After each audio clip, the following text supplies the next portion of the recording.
Hello.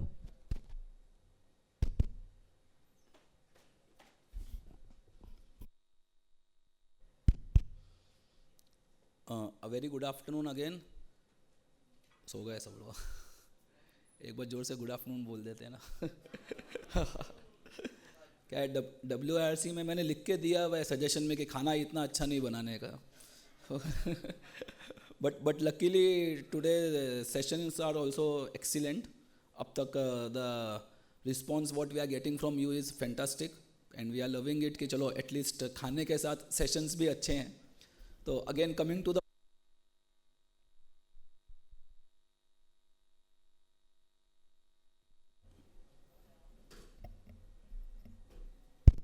hello, yeah, sorry. Again, coming to the point, we are in the third session of the day, post lunch. भले ही आपने कितना भी खाया हो, speaker इतने अच्छे हैं कि आपको उठा के ही रखेंगे. और प्लस इंड एएस टॉपिक ऐसा है कि आई डोंट थिंक कि किसी को नींद आएगी. तो our third session is on business combination and consolidation. And again we have one of a dynamic speaker, CA Akash. CA Akash. Akash, sorry you have come a long way and you have been waiting. Actually थोड़ा सा session late चल रहा था and second session was so interesting कि थोड़ा लंबा चल गया. तो of course we are expecting the same from you. The crowd is very interactive, so be prepared for the question answers also. I'll give a very short and sweet introduction.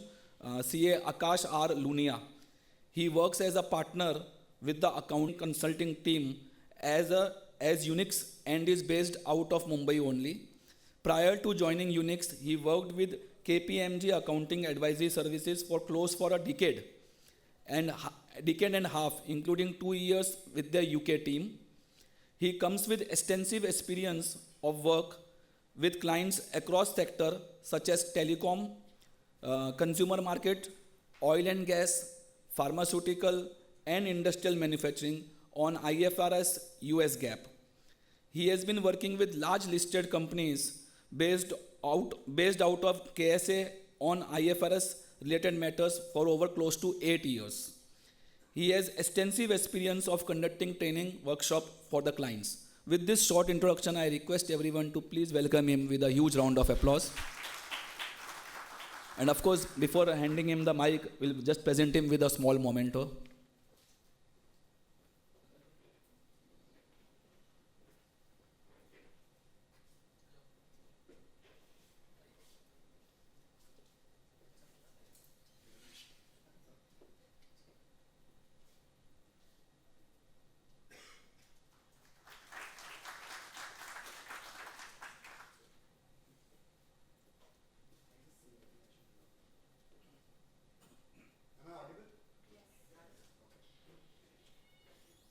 Tough session after lunch, but I'll try my best to keep you guys awake. How many of you have dealt with this topic? Not heard about it. See, I have a habit of asking a lot of questions. So as to keep it interactive, otherwise reading the slides is going to be very difficult for both of us. Me to be awake and you to be awake as well. So keep asking questions and we'll learn along the way. So what I've tried to do is there are three broad sections we have to cover. One was obviously the basics on business combinations, acquisitions, mergers as we call it. The second part is around joint ventures, consolidation, associate accounting. So what I've tried to do is we'll talk about the concepts of each of these two topics, and then there are some practical examples, considerations based on the stuff that I've seen over my Hello. career so far. And we'll talk about that, and I'm happy to take any questions that you may have along the way so that we keep it interactive. Wherever I can answer a question, I'll answer it immediately. Where I can't, I'll take it back and I'm happy to come back with you guys separately on the questions. Is that fair? Okay. So, can someone tell me that in days we talk about this thing on business combinations, acquisitions and all. What was the topic or accounting standard under the Indian GAAP regime? Yes. 14, I hear AS 14. Yeah. So the point is, AS 14 spoke about only one kind of situation. what situation there was. It never spoke of situations where the buyer and seller both continue to be in existence after the transaction. So if a company goes and acquires equity shares in a company and it becomes a subsidiary, that was not covered in this. Okay? What it spoke of was mergers, amalgamations, absorption, as we call it.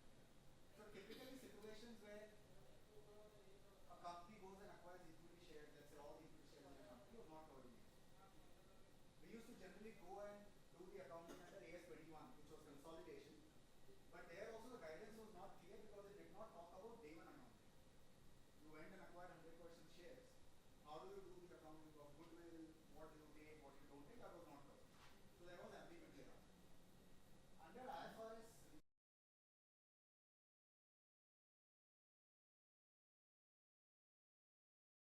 right? So you go and acquire equity shares in a company, you get control.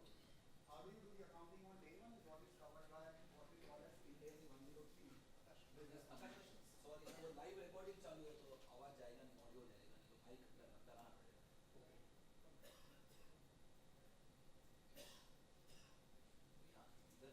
Audible उधर नहीं रहेगा Audible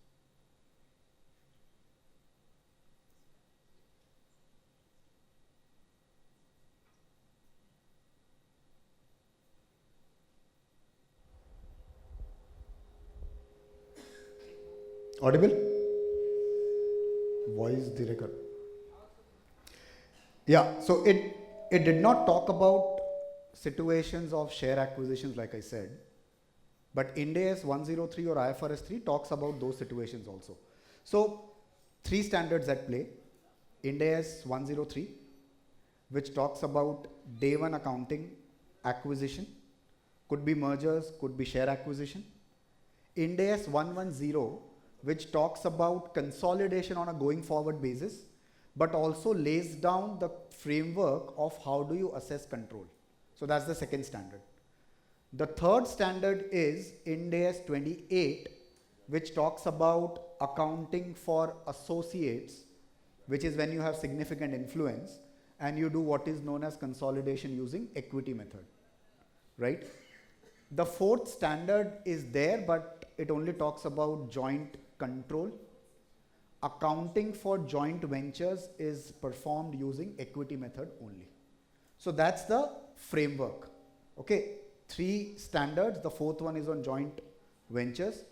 Within joint ventures, what I will not touch upon in detail because it's not very relevant practically is this concept of joint operations. So let's say it's an unincorporated entity controlled jointly. There you will end up doing proportionate consolidation, which was the case under Indian GAAP as well.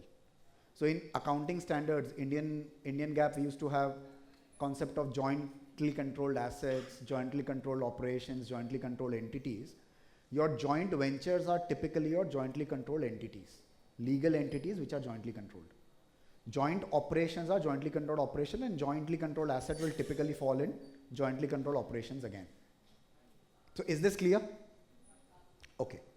Now, from a control perspective, and I'll go to the slides as well, control definition now under Ind AS and Companies Act is same. There is no difference now. So Companies Act 2013 aligned the entire definition. Earlier under AS 21 or Indian GAAP, the logic used to be control is determined based on two parameters, either or.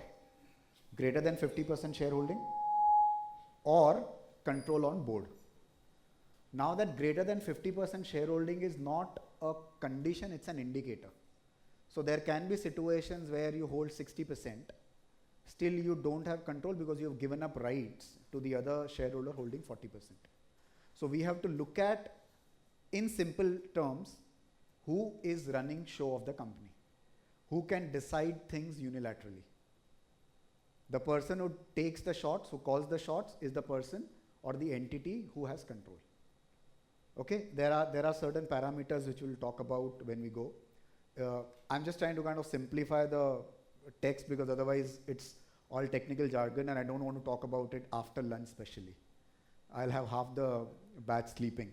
So, all right. So control I spoke of, joint control we will talk about, and significant influence, I'll talk about each of these.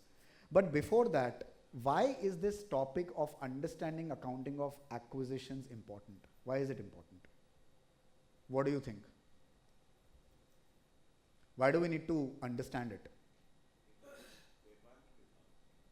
So the environment from a regulatory standpoint, or the economic reality, okay, what else?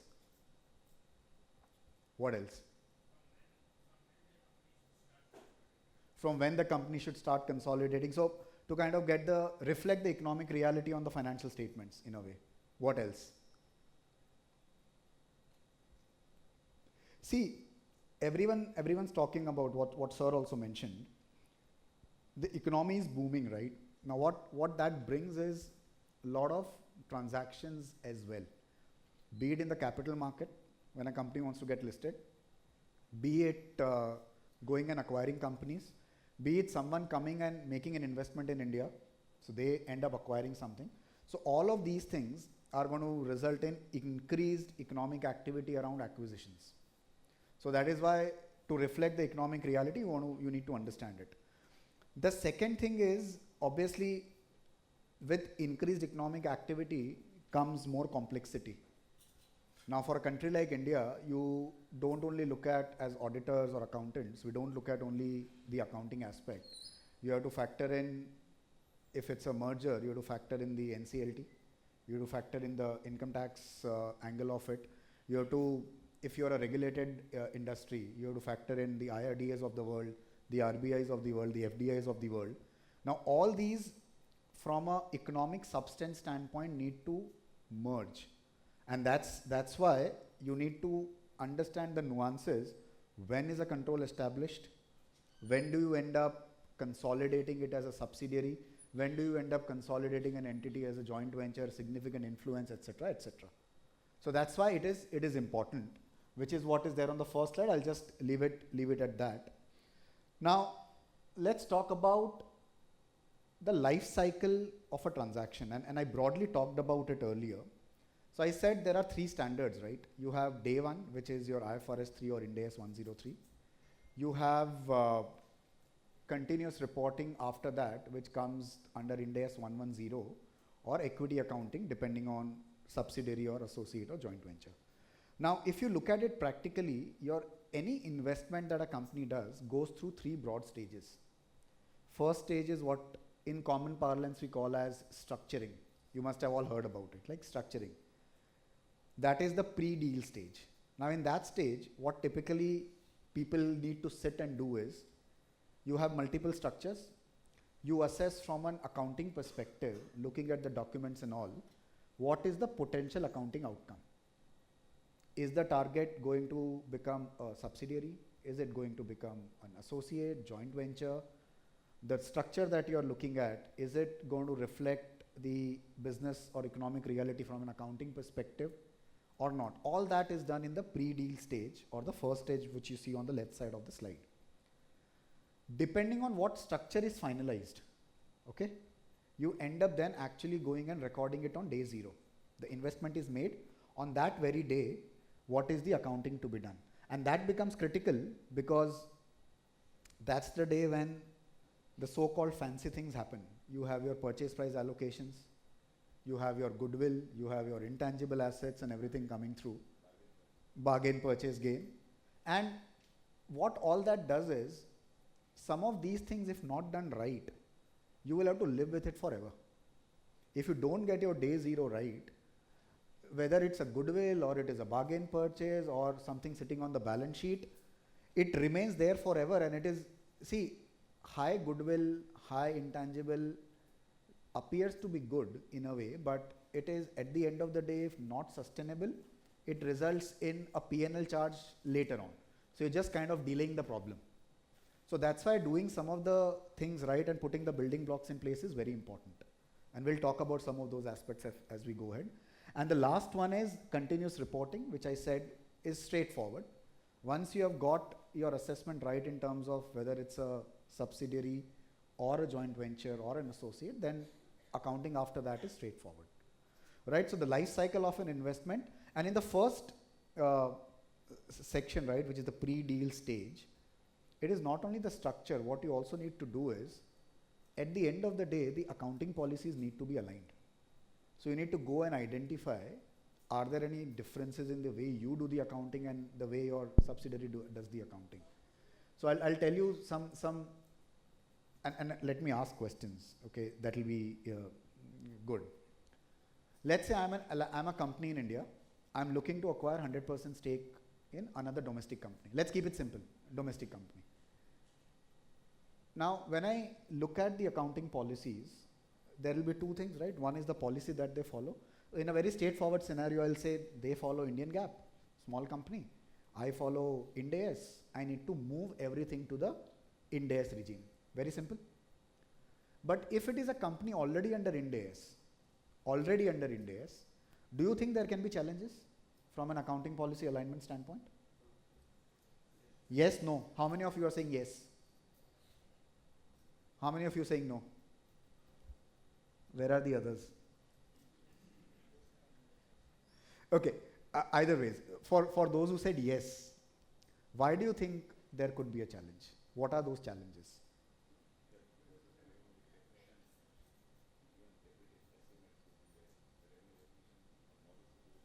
Revenue recognition models, depreciation. Very interesting topic. Let's double click on this. I am depreciating my buildings using straight line method. The subsidiary is depreciating the building using written down value method. Does this need to be aligned?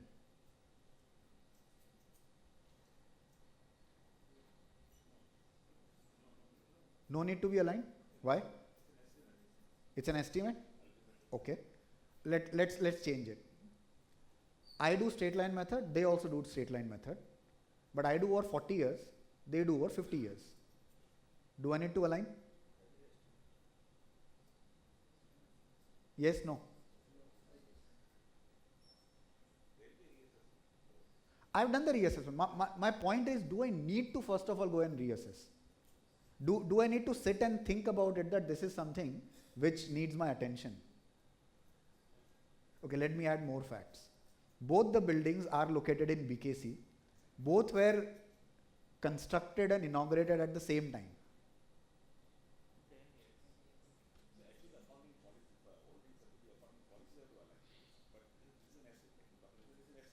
Yeah.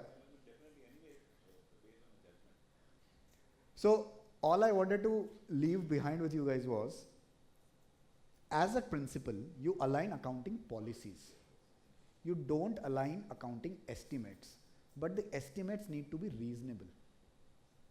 I can't have a situation where in the same geographical area, same asset, same make, ends up having something which is drastically very different.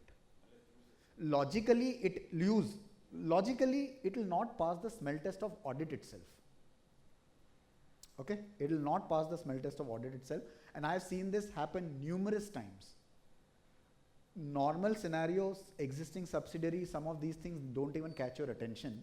You simply say 40 to 50 years is the useful life range, you move on. But the moment it's a new transaction, something new coming into your group structure, everything starts being looked at with more skepticism. So you need to look at these areas. Revenue recognition could be another area, because let's say if you're looking at two real estate companies, let's say, performance obligation. Let's say real estate companies. Now, if you have been tracking this journey of companies moving to Ind AS, you would have realized the single largest change because of Ind AS was construction of apartments, the point at which you do revenue recognition. Is it over time or is it at a point in time? There was a lot of confusion. At the end, there was a guidance issued to say guidance note prevails, you do POC, you move on. Now there, if it's a company which, and some companies took liberty to still say that I'll do it my way, which is okay. Now when you're bringing these two companies under one umbrella, you then need to be very sure that your policies are aligned. For the same construction, same type of construction or work, you can't end up saying in one place or one contract I'll do point in time, and in the other one I'll do percentage of completion. That won't fly. That won't fly. And all these things get more amplified when in a holding subsidiary scenario, still okay, no one's going to care about it. Because in India, we are still in the regime where we'll say consolidated is fine, you're just preparing. The moment it starts having a hit on your pocket, when you merge the companies, when it comes and sits on your balance sheet, which is what we call as standalone financial statements, that's when some of these things become important. So doing it right from the beginning is all the more important. With me? Okay. So accounting policy alignments was one thing. The second thing is, see again, in IFRS, life is simple. The reason being, they don't have this problem of dealing with regulatory aspects. In India, we have to deal with regulatory aspects because that's the case with each economy. I've seen this in UK, I've seen this in Middle East, I've seen this here in US, everywhere. Now what happens is, let's say I am a insurance entity. Just assume it for the minute. I do the business of insurance in India. I have to comply with Companies Act. I have to comply with IRDA regulations. Then there is this FDI thing because I'm a regulated business, so I can't end up having, in very simple terms, two things. Investment in me beyond a particular percentage and me being controlled by someone else. Clear? Now imagine someone coming and putting investment in me, which is within that FDI threshold, but I end up signing a shareholder agreement where I've given away some rights to them. What do I do now? Accounting will tell me I'm controlled by them, right? But regulations will not allow me to do that. So that's again a situation where in each economy, in each geography, you got to look at the local regulations also alongside your actual agreements to ensure what will stand in the court of law. What is actually enforceable and what is not enforceable, right? The other example, which is a classic case which was abused a lot in the initial 2 or 3 years of Ind AS implementations. I remember looking at 40 schemes at least, 40 schemes, where goodwill was getting created in what you call as common control business combination. But initial 2-3 years, people didn't know, there was confusion. So schemes were written, schemes were approved, and then you do the accounting as per the scheme. Because in India, like I said, law overrides, scheme is law. Now it is NCLT, earlier it used to be the court, right? So that is again a nuance that will remain. Now it has reduced obviously because you got to give an auditor's certificate, they will obviously look at the compliance, etc. So that's the other angle. So how do you do your assessment on control? Requires careful consideration of local regulations which are applicable. And how do you do the accounting of the transaction itself also merits assessment to ensure that what you have concluded in the pre-deal stage is actually reflective of what will happen going forward. Right? You pick up any insurance company in India, any insurance company, you will never have it controlled by an overseas investor. The reason is IRDA regulations don't allow you to cede control as an investor in India. You either need to have full control in that entity or you need to at least have joint control. You pick up any insurance entity here in India, listed, unlisted, that's the conclusion they would have reached. Okay? Clear? Any questions? All right. So now coming to control. See, again, what you see on the slide is what the standard says. The standard effectively is trying to say control is your ability to run the business the way you want to, so that it generates benefits for you, but at the same time you have downside risk also. So if something goes wrong, it is your loss, right? Now think about it commercially. Forget accounting guidance, forget everything. Logically, if you go and put money in a business and you own 100% or close to 100%, greater than 50-60%, you would logically want to have control, right? Because your skin in the game is higher than anyone else. So logically, the substance of what you have written in the agreement and the commercial substance need to talk to each other. I would be very skeptical when someone comes to me and says, I've got 70% stake in a business, but I don't control it. Very counterintuitive, very counterintuitive. I'll be very skeptical when a listed company comes to me and says, I'm jointly controlled by someone. Not possible. Because think about it, you're a listed company, you have public float, and then you come and say that there are two shareholders who are jointly controlling me. Doesn't work. Right? So you got to look at the substance of the transaction and then go about the analysis. Now, what are the indicators apart from shareholding, right? You have representation on the board, right? Representation on the board, which is very important. If you don't have representation on the board, there can be some circumstances where the board fully delegates the right to run the company to a committee that reports into it. Possible? Whether you have control on that committee or not, that is also what you should look out for. It happens in some confusing structures, they end up creating these layers, right? Now, on the board or in that committee, how do you go about this assessment of the term called relevant activities, exposure to returns and all? Every agreement, all articles of association typically have a section which say, how does the board work? What is the quorum that is required? The thing that we go and assess is, does my representative on the board need to be present in the meetings or not? If he is required to be present in the meetings, let's take an example. 5 board of directors, 5, let's keep it simple, 5. 2 are appointed by me, 3 are appointed by 1 each shareholder. I own 60% or I own 70%, they own 10% each. So 4 shareholders, 5 board of directors. 3 are mine, or 2 are mine and 1 each. But the quorum requirements state 3 directors need to be present. Only 3 directors. Okay? Will I say I have control? Is a straight no, or you look at certain things? So see, the thing is, my starting point will be, it's 2 on 5, 40%, not majority. So shareholding is majority, board is not majority. Okay? So straightforward answer is naturally to say I don't control, right?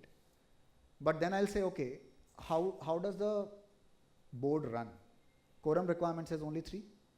I can very well convene a meeting, 2 of my directors are going to be present. The other guys may or may not be there. So then there is something I need to look at.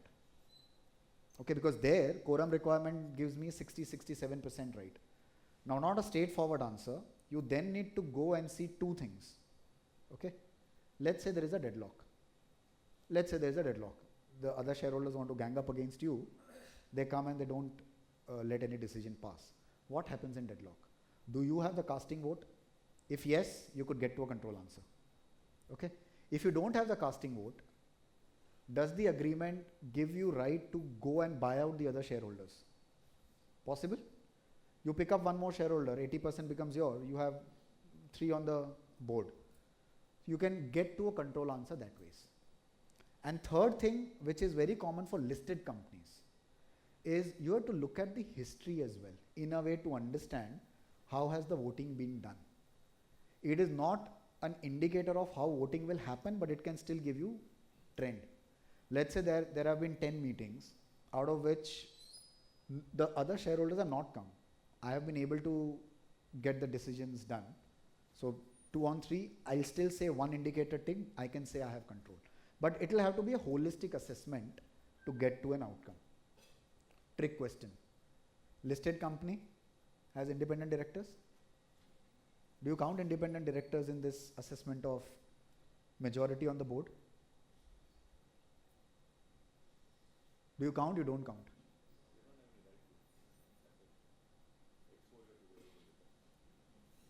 Yeah.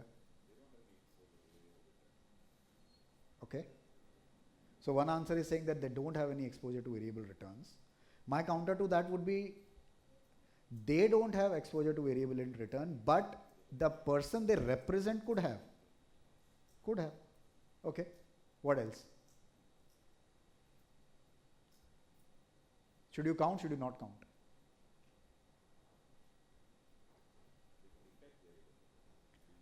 So the way I look at this is, and again, there's no right or wrong answer in this.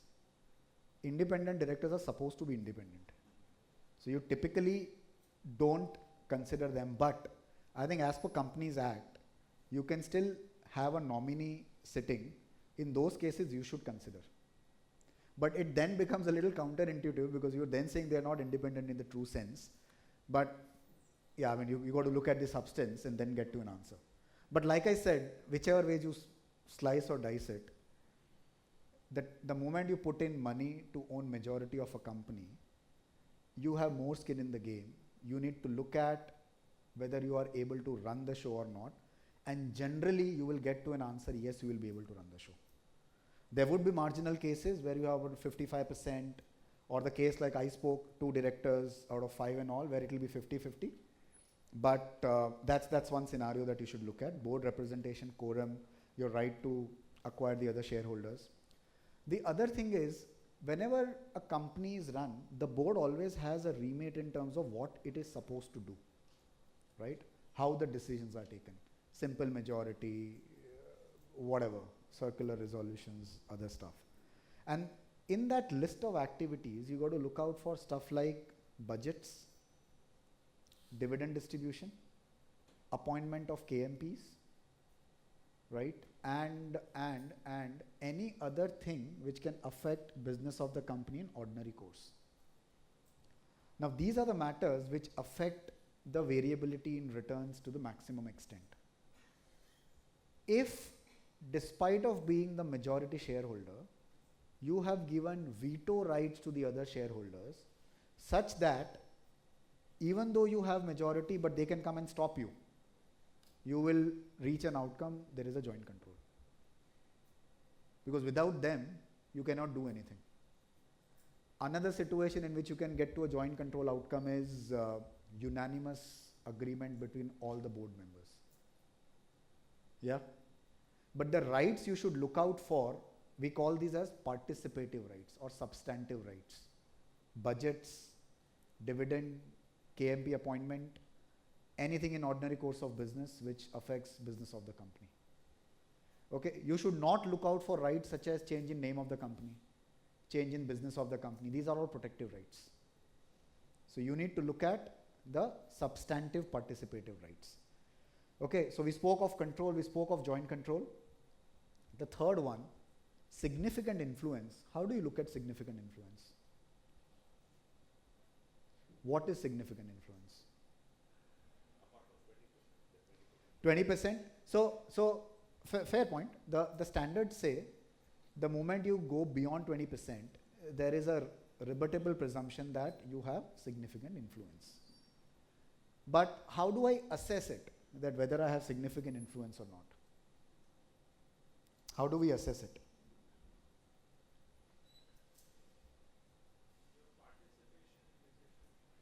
Participation in decision making, how is that demonstrated? So generally, the starting point is the moment you have a right to appoint a director, that is a good enough indicator to say that you have significant influence. Someone coming and saying that I have representation on the board but I don't have significant influence, very difficult. It is presumed, correct. No, but you can rebut it. You can very well say that I don't have a right to appoint a director. That's the point. Now, another point to consider is contracts give you rights as shareholders. Let's say the agreement has given you right to appoint majority of the board of directors, but you've not excised it. You've not excised it for whatever reason. Will that still mean you have control? Yeah? Why? I'm not excised it, right? So I think this is the only place in Ind AS or IFRS where you go by your ability to exercise that right rather than actual exercise of right. Because you can at any moment appoint those directors and still end up having control, joint control or significant influence. Okay? Very rare circumstances, the literature says possible but difficult. You have a director on the board you could still get to an outcome you don't have significant influence. And that is only the case in very simple terms, where your director is not heard at all in running of the company. Possible, you have like 10 board of directors, you appointed one, he puts in suggestions but he's not heard. But very difficult, I would say very difficult in the kind of times that we are living in. Regulations are not going to allow you to get to that outcome.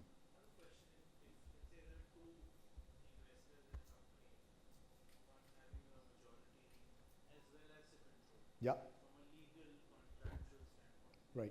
But the other partner actually runs the show in some sense, right? Even though the legal right or the entitlement to the return all is in the other investor's favor, but in terms of running of the show, including highest level decisions, right? If it's done by the other partner, and it does happen. I mean, it's a bit counterintuitive, but I see exactly. It happens. It happens. Now, in these cases, what one should do is look at 2 or 3 aspects, right?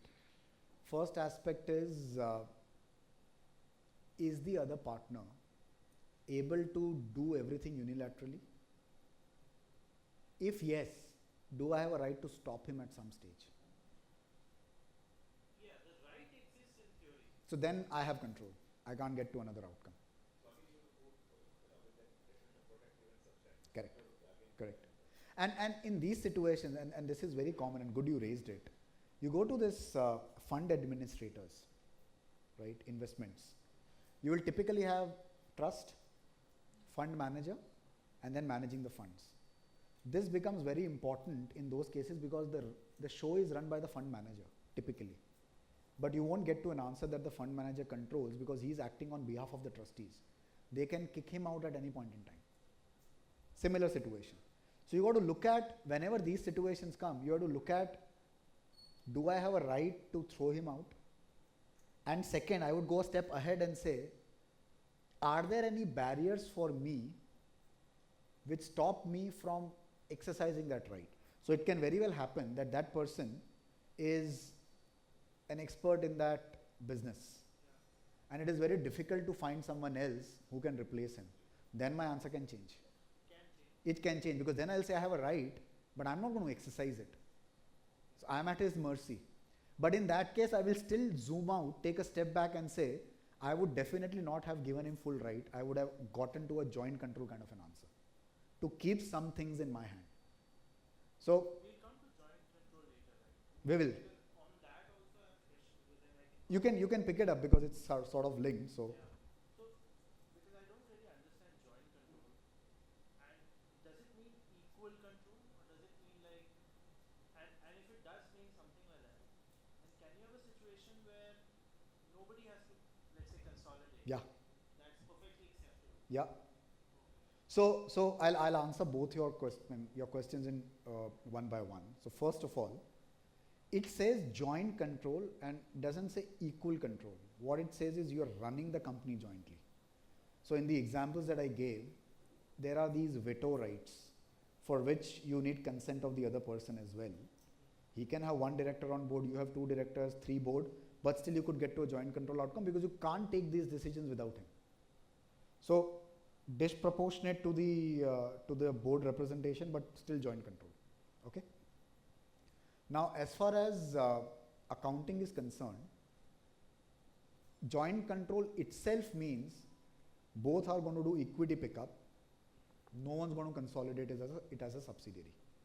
So that symmetry is anyways taken care of. Now, I have seen funny situations where 2 shareholders, one has got to a significant influence outcome, the other one says joint control. That is incorrect. On the same agreement, if one is saying significant influence, which means the other party has to get to a control outcome.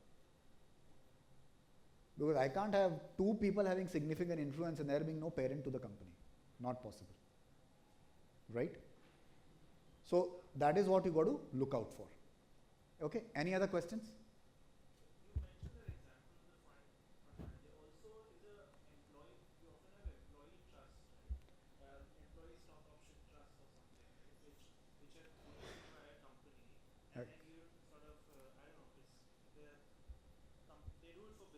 service providers who act as trustees. Yeah. To my mind, the company does control the trust because it has the power to change the trust. Yeah. But at the same time, it perhaps has limited power in the sense that it can't change, it can't, let's say, scrap the.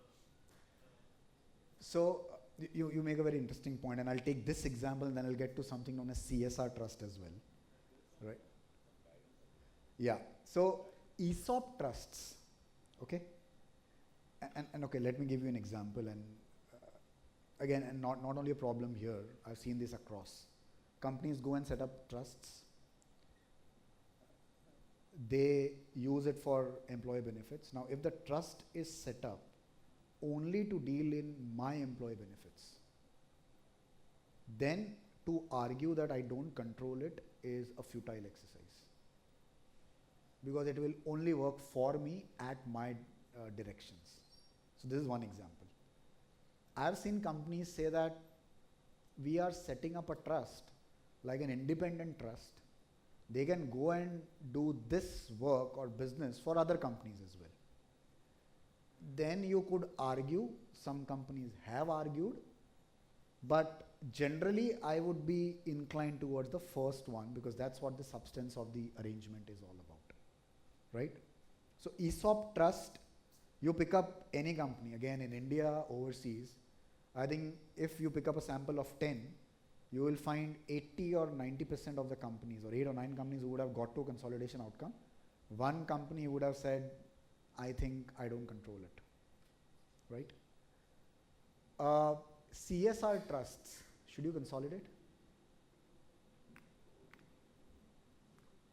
Or for that matter, any trust.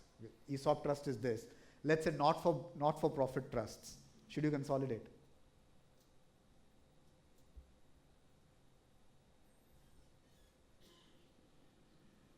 Lot of people in Indian GAAP used to argue, I don't have the residual interest in the trust, so I don't consolidate. That line of thinking doesn't work in Ind AS. You have to consolidate it. Because there is a lot of literature, by the way, which says you don't need to have economic upside. Your name associated with a trust is a credibility downside as well. So variability in returns is in a way covered there. You got to consolidate that as well, right? So when you go to the transition year of a lot of companies, 16, 17, you will see a lot of companies ended up consolidating CSR trusts as well. Now what that does to your CSR contribution calculations, etc., don't ask me, because no one's got an answer to that. But yeah, point to consider when you're looking at that stuff. Okay, I think we've spoken about this entire thing, the consolidation model. I spoke about the substantive rights, voting rights, and other things. See, the only other thing is the standards talk about a concept called de facto control. Has anyone heard about this concept? De facto control? So de facto control is you don't own majority shares, but still you have control. So at 40% you still have control. How can this happen? You are 40%, balance 60% is spread between thousands of shareholders. Okay, listed companies happen, you can end up having control. The other way to do it is unlisted company, but you have shareholder arrangements. Effectively to say they will go with what you say. Sorry? Possible. Now the only thing is, for de facto control, you have to make the assessment of control at each reporting date. Because you're not 50%, you're below 50%, you got to make an assessment that you're actually controlling. So there can be situation where you start with a control answer, but somewhere down the line you say, okay, I don't control now because the circumstances have changed. Let's say those 60% were earlier spread between thousands of shareholders, someone's come in and consolidated it, he's at 35%. Right? So possible, so that's why you have to do that assessment periodically. Consolidation procedures, look, this is fine. I'll talk about the goodwill, non-controlling interest separately. But on a go-forward basis, if you control, you do line-by-line consolidation. If it is joint venture, joint control or associate, you do equity pickup, right? So in substance, can someone tell me from a net worth perspective, what is the impact of an entity being considered as a subsidiary versus equity accounted entity? Will your net worth be same or will it be different?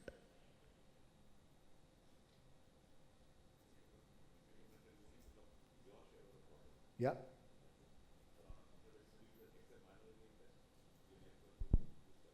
So effectively on the net worth, the impact is the stake held by the minority shareholders.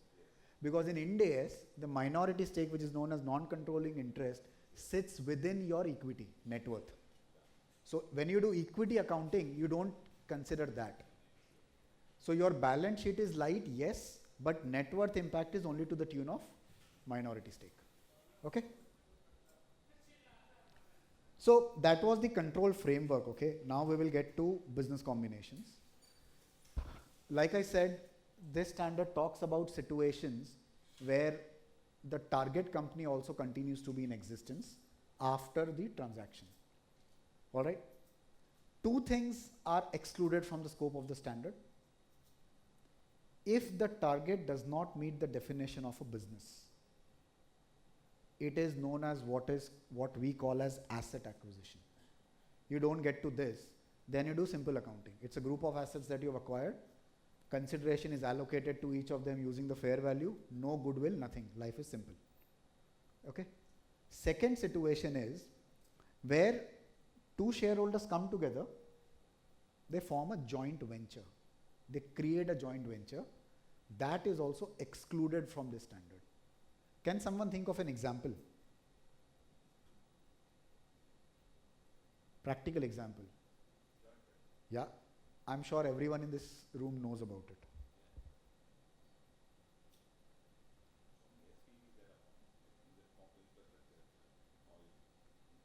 Oil SPVs, yeah. Infra, wherever you have the SPVs, that happens. Vodafone Idea, you pick up their balance sheet. It was pooling of two companies. They did not do business combination accounting. Go and read their basis of preparation of the first year. It was actually a joint venture which was created, a new company. So from the acquiring company's perspective, they did not do business combination accounting. Though two people came together, there was no. Yeah. Correct. So it is excluded from the scope. Okay? Clear? So if it's an asset, not in scope. If you're creating a joint venture, not in scope, because no one's got a unilateral control.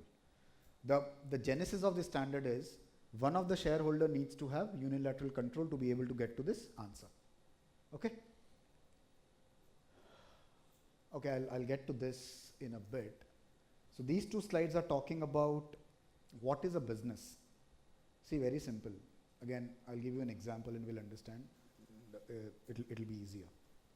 If I go and acquire a group of assets, in India we call it as what? Slum sale, tax.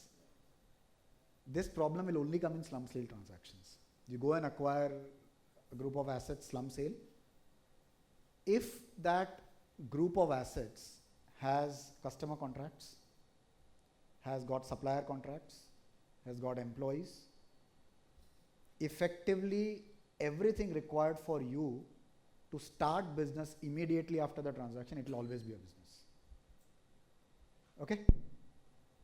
Plug and play, only the shareholder is changing. But if some critical element is missing, let's say in an IT business, if the employees are not acquired mandatorily, it will only be a group of assets. Right? In a pharma company, you don't acquire the employees, you don't acquire the IPs. So that is what the standard calls as input, process, and ability to create output. So your customer contracts, your open inventory, your vendor contracts, your employees, everything that is required for you to run the business. If it is there, it will be a business. So wherever slum sale is there, be very careful. Whether it's a business or not becomes very important. Okay? because then you have different implications on the tax side as well. And I realized it when I was working with a client 5 years back. They apparently went and committed to the promoters that what we are acquiring is a business. So apparently at that stage, there was no GST on business acquisitions. I don't know what has happened now. And it turned out that from an accounting perspective, it was not a business. So then they said, okay, if we do the accounting as an asset, we'll end up having a GST, my IRR, my return on investment, everything goes for a toss. So small things, but has impacts beyond accounting, which you got to be very careful of. Okay. Now this is a change that has come about in the standard 3 years back. Okay, what this says is, you can either make a simple assessment, like I said, what you have acquired. Does it have inputs, processes, and ability to generate output? Or before that, you simply say, I'm paying 100. What am I getting in return? Am I paying that 100 for group of assets? Then it's a good enough indicator that the value is concentrated in assets. You are interested in assets, therefore it's an asset acquisition. Okay. But and that's optional, but that is optional. If you don't want to do this test, you do the traditional test. Okay.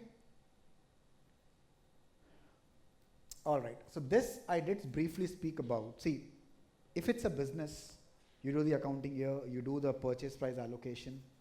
Okay. You will end up having goodwill or bargain purchase gain. You will have some complicated PPA to be done. You will have some complicated deferred tax to be done. But if it's an asset acquisition, life is simple. Out of scope of this standard, no goodwill to be recognized, generally no deferred tax, no bargain purchase gain. You are simply going to do distribution of your consideration. Okay? Obviously, disclosures are more extensive, so which is fine. Any questions still here?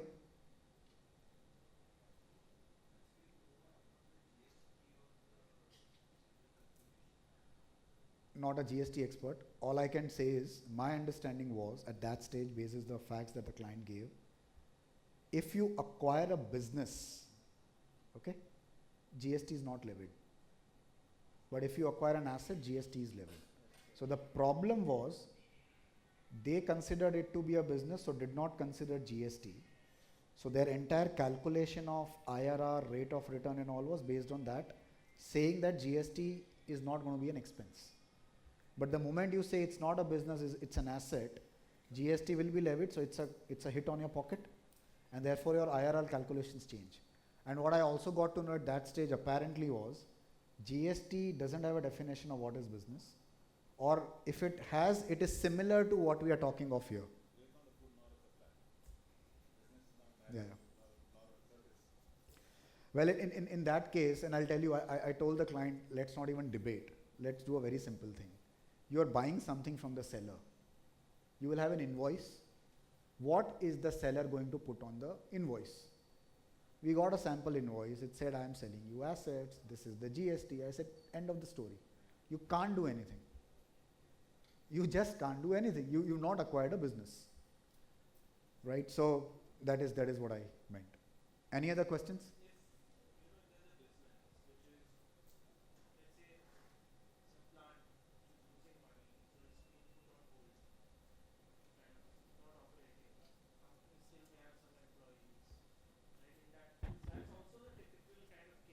Your IBC acquisitions, all of them were the same. Yeah. It'll still be a business. See, the reason is, again, it's a case of ability versus actual scenario. It's what do you need to run a plant? You need permits. They've got the permits. They've got the license. You need IP. They have the IP. You need employees. You have the employees. They'll have the supplier contracts as well in place. It's just funding issue because of which they've stopped. So it has got inputs, processes, and ability to generate output. It is not generating output at that stage. Could still be business.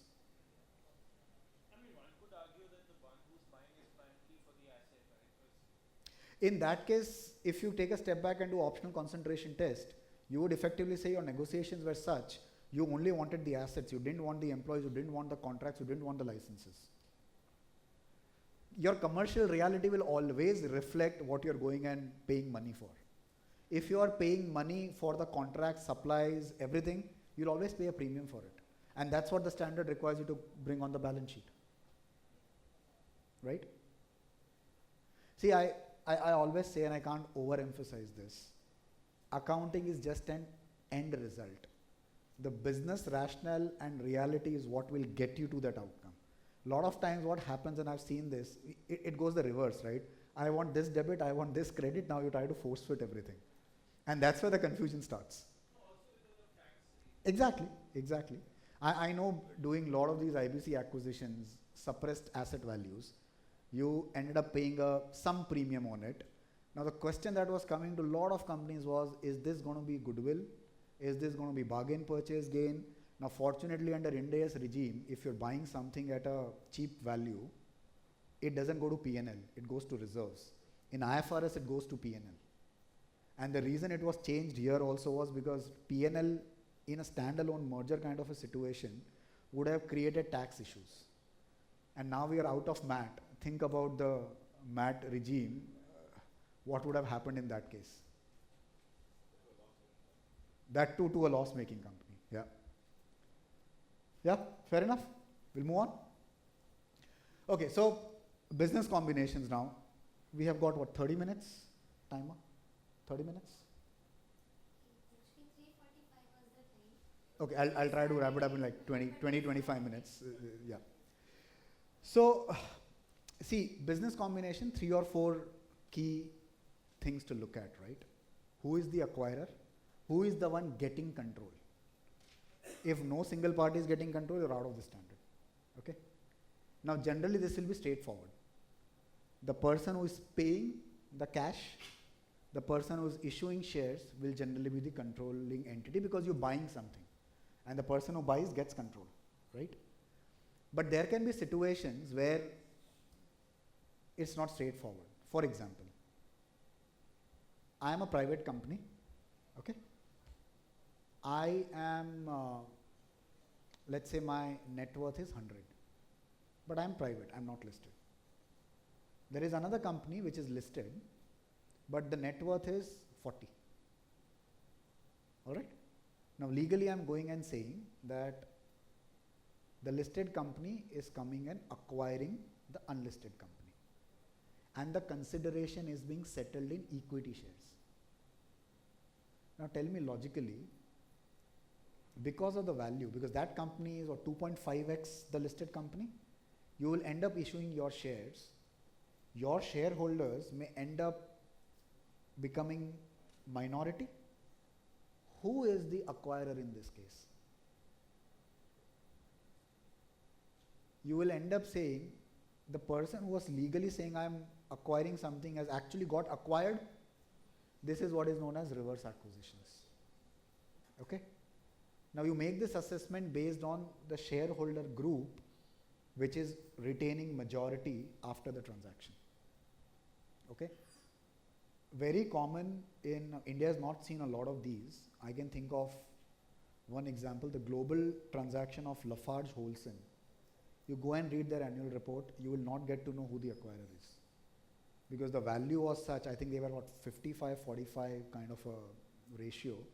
So they have drafted it in a odd way because there was no clear guidance. And all the D-SPACs in US, you have these shell entities which are listed, and you have operating companies. Now operating companies tend to get acquired by the D-SPAC, but it's actually a reverse merger because you are getting your business listed without doing anything. So that's where reverse acquisition happens. Very important because think about it. The entity whose assets will need to be fair valued in our case is actually the listed company. Exactly. So the entire thing gets pretty odd, and now go to the US scenario. The listed company is a shell company. You don't have any assets to fair value. What will you fair value? You will not fair value anything. This is actually just a change in your equity side because you're saying there is a change in my shareholder, I got a business, but that business comes at book value. Yeah? You had a question. Okay. Very, very tricky.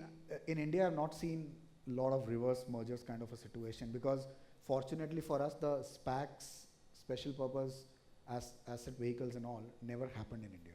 Okay, so that's sorry.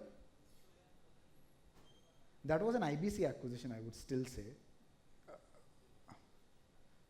I mean, was it a case of reverse merger? But IBC tha, so I think consideration would have been suppressed. So, I remember working with one of the other bidders on that transaction, and we were not getting to a reverse acquisition answer there. So, because a lot of IBC acquisitions, see, understand the logic. This happens when you're giving equity shares. IBC acquisitions generally will be cash deals, because you want to settle the lenders. And whenever it is cash, always 100 on 100, the entity paying cash is the one who's the acquirer. Exactly. Yeah? Okay, so that's who's the acquirer. What is the acquisition date? Again, straightforward, generally. The date on which you get control. Now, be careful.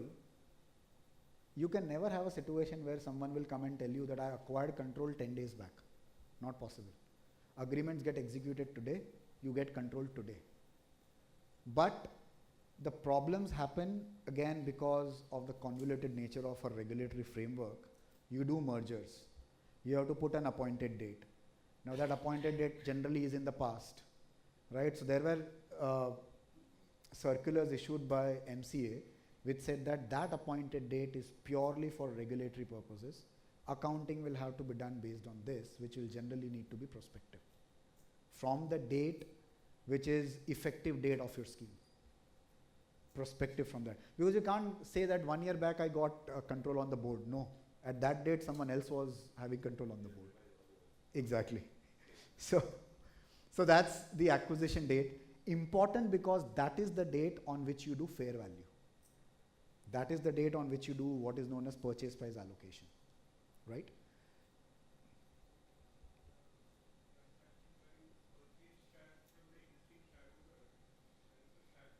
Agreement.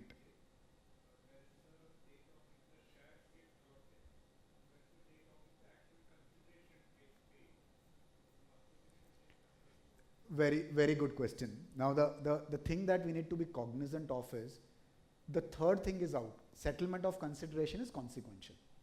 The two dates then which become important is SPA date and the other date, allotment date. Now what you need to evaluate is, what is the date on which the transaction becomes legally enforceable such that no one can go back. I have seen situations where SPAs are the dates on which everything is done, dusted. What remains after it is only procedural, which means shares need to be allotted to you. So you might end up with an answer that the SPA execution date is the date on which you get control. Yeah?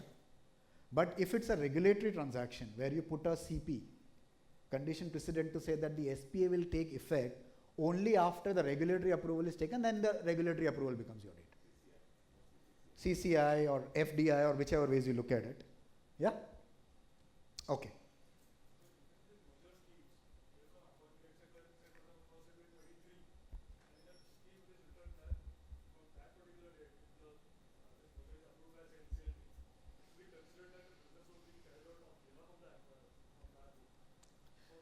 What drives the accounting is what you have written in the accounting section of the scheme.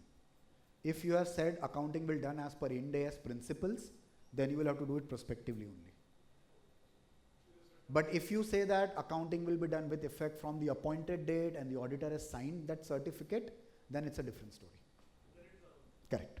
But I would expect that not to happen now, because generally everyone will say I'll do accounting as per the Ind AS, which will bring you to the fact that it will have to be prospective. Yeah.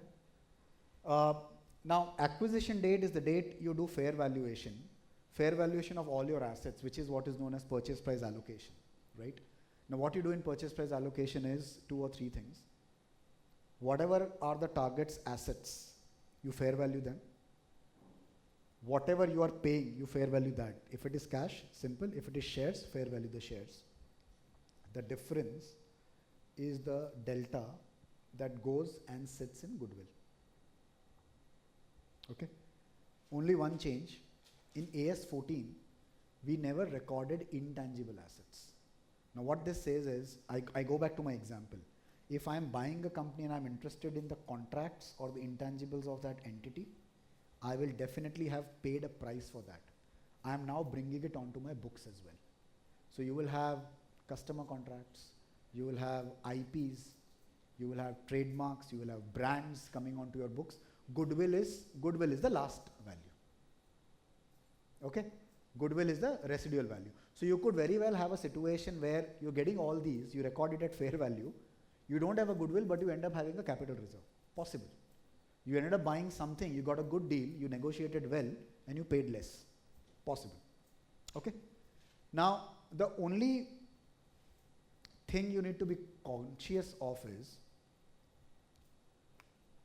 when you acquire intangible assets, when you record intangible assets, when you record these fair value adjustments, the tax base in the acquiree's books remains the same. A 100 rupee asset was getting a deduction at 80, you recorded it at 150, he is not going to get 50 additional deduction. So you will have to create a deferred tax on that. Now, the reason I'm bringing this up is, the accounting entry for that deferred tax is deferred tax liability debit, a credit, and goodwill debit. The corresponding, because the net asset value is coming down, because that business has got a deferred tax liability setting. So every fair value adjustment will have a deferred tax impact. Okay?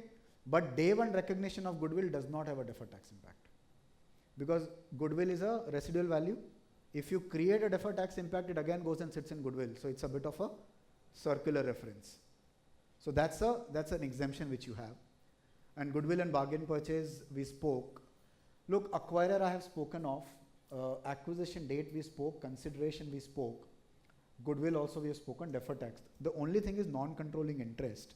See, non-controlling interest in Indian GAAP, we used to call it as minority, outside of net worth. But we used to always take it at a proportionate share in the net assets of the subsidiary.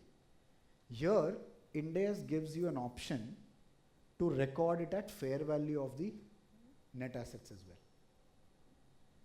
So for example, net assets are 100, minority is 20, Indian GAAP we will typically say 20. You can do that here, but another way is to say that if you acquired 80% stake at a value, what is the proportionate value of 20% stake? So NCI also comes at fair value. I have not seen anyone do that in India. The reason is you are then inflating your goodwill. And then that creates a problem of impairment testing and all going forward. Okay? So that's NCI. These are some examples of intangible assets, I think, which is fine. I think this is the last topic and the important one that I wanted to cover. Again, I'll give you an example and we'll cover it. Business combination standard in Ind AS has got a specific guidance on businesses which are moving within the group. Common parent moving from one place to the other, but ultimate control still remains with that common parent. There, the standard says, wait, I can't allow you to do fair value accounting. Because if you end up doing that, people will move assets from one business to the other, increase the values, and try to then even go and claim tax benefit for it. So here they have said if it is a common control business combination, which means it is ultimately controlled by the same parent, you have to do accounting as if the transaction had always happened, because assets are just moving from one pocket to the other. So you do accounting based on what is known as pooling of interest method. Simply combine the balance sheets. Okay? You cannot record a new fair value adjustment, you cannot record a new goodwill, nothing. Alright? The only thing is, here, because it is common control, it is saying you do the accounting from the date common control was established. So let us say I do a transaction today, which is common control. In my 2024-25 balance sheet, I will give comparatives of 2023-24. And if this was a common control 10 years back, from there it has been common control, I will do the accounting of combining the balance sheets from 1st April 23. Because control was always existing. But let us say I acquired a subsidiary in September 23. And now I am merging it with me. Still a common control? But there I will do the accounting or retrospective application from September 23 only. So the retrospective application is from the date common control was established. If it was prior to the start of the comparative period, then you restate the entire comparative. If not, from the date the control was established. Shareholding, I would say not shareholding, the control. I can have multiple layers, but eventually it is just one parent. I need to look at that. Correct, correct. So this is similar to the accounting for mergers in AS 14. Because there also used to have this 75% criteria and all that stuff. They have simply removed it and said, look at it from a control aspect. Okay?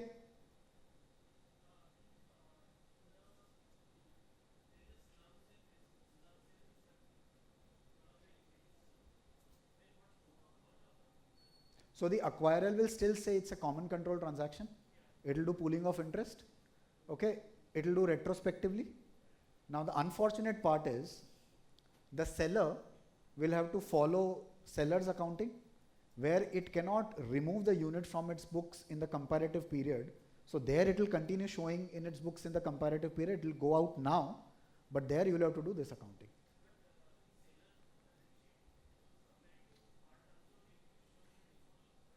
If it is discontinued operation, then yes, you reclassify the comparative period. But if it is only an asset held for sale,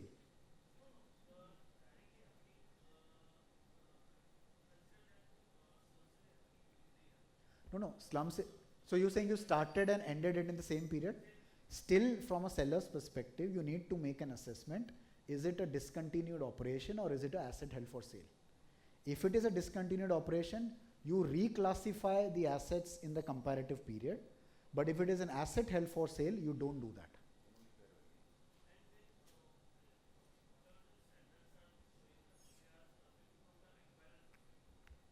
Seller is Ind AS 105. For seller, you follow Ind AS 105. Held for sale or discontinued operation.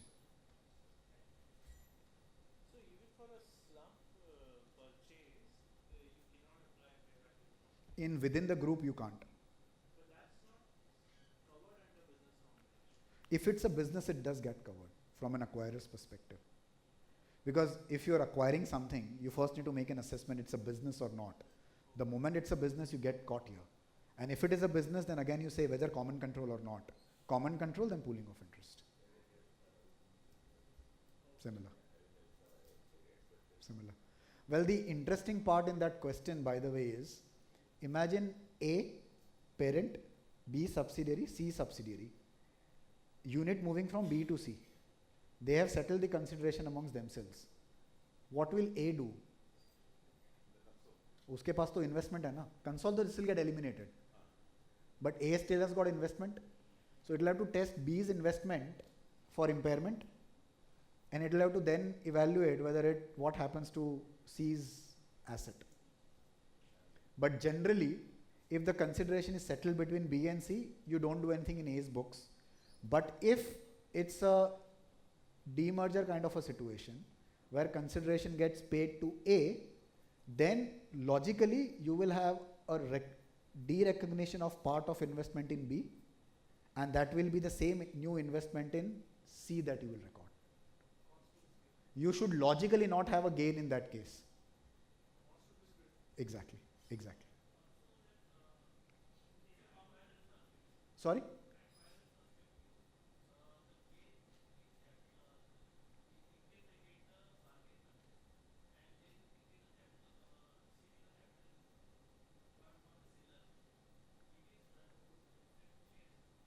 It will, you have to again assess whether it's at arm's length or not.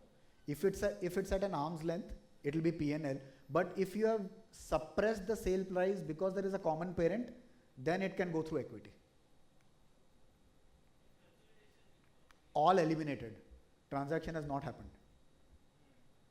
Simple elimination. You were saying something.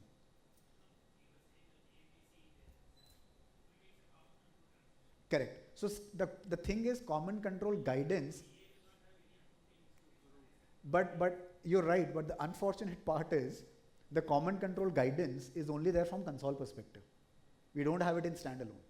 Now in standalone, think of a situation, you've got equity shares, but you've not done anything. So therefore, optically it will look odd, and even if I follow the simple accounting, I'll say, okay, new equity shares debit, gain, and investment in seed credit and loss. They should logically offset each other. Because you're right, I have not done anything. So why should I have a P&L gain and loss, that too in my standalone with tax consequences? Doesn't make sense.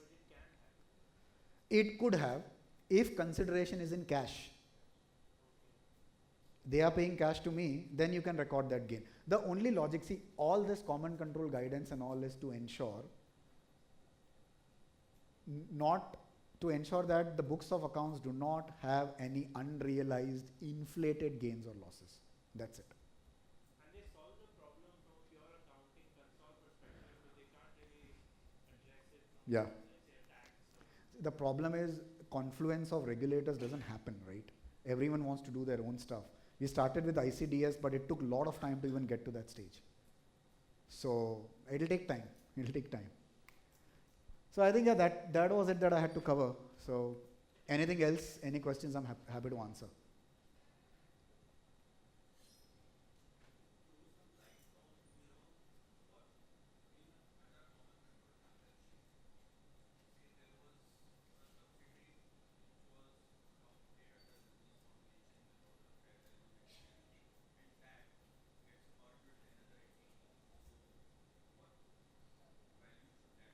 So there'll be two situations. So let's say in the same example, entity A, B and C. C was acquired in September 23. So in A's consolidated financial statements, you would have the fair value, right? Now C merges with B.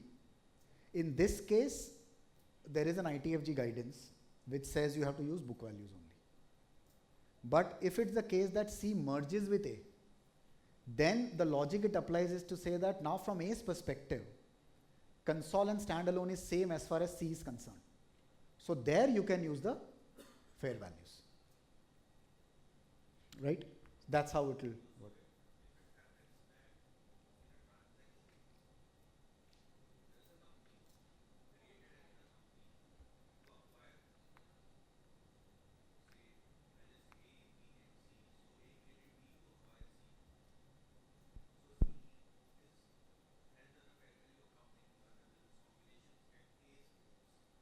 Okay? Okay? You can still use fair values. But if C merges with B, you can't. Because then there is no business. It's an asset that is getting merged. Because even if, in the example, it's a straight upward merger, then that guidance applies because now console and standalone has got to be the same. But if you're doing a reverse flip, the intermediate holdco folding into the target, then you cannot do fair value. Because then that's like the de-SPAC transaction where I said there is no business which is getting acquired in this case. Right? I have a specific question on when you're your significant influence, you apply equity method, right? They have this thing that if your investee makes losses, you only you can Restrict it till the cost. Yeah. Yeah. Your investment goes to nil, beyond which you don't need to, and I understand why. In Ind AS, you could still go beyond that. You could. Yeah. Okay. If your agreement says you as an investor don't have a loss limit, you could still go. And that situation will arise in joint ventures because you're equal partners. So, just one more added dimension. So, if you have given a loan to your, as a separate transaction, independent separate transaction, if you've given a loan as the investor to that same company, does that loan's